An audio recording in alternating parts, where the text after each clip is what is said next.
Hello everyone, here's part two. Sorry for the recording error. I'm going to pick up where I left off. The radio works great in rural areas because it has multiple power options.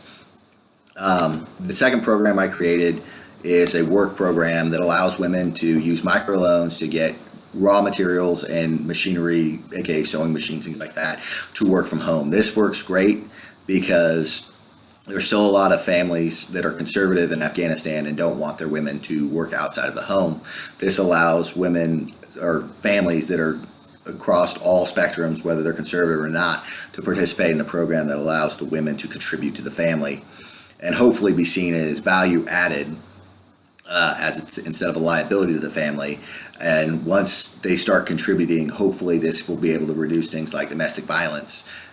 Because they won't want to beat their wives if that would affect how much money they're going to be able to make because they can't work.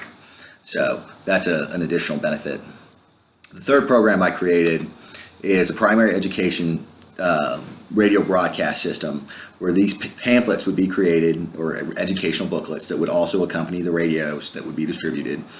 And they teach people to read and write and learn their numbers.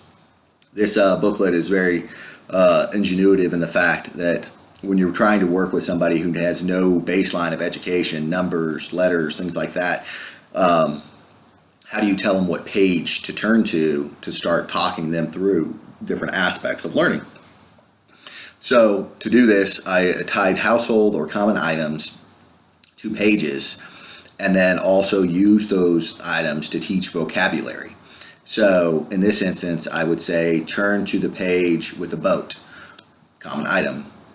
The number next to it is 2. This is page 2, and then it's written in both the number and spelled out. Then they can look down and they learn the vocabulary word of boat and how it's spelled. And then you would tell them it's Kaf, Sheen, Ya, or the 3 letters, and then you would say it, in which they would already know what the word means because they speak the language, and then they would hear it, and then you would teach it to them in a sentence, and then each page would build their vocabulary and build their sentence grammar structures and so on. This is one sample page that it would be like. The pamphlet that I submitted along with my paper was about 10 or 15 pages showing how it would grow and escalate. But those are the 3 programs that I have. So the overall conclusion and purpose for the paper was that we should work smarter, not harder, and think about how we allocate our resources in the nation, focusing way too much just on physical security instead of human security.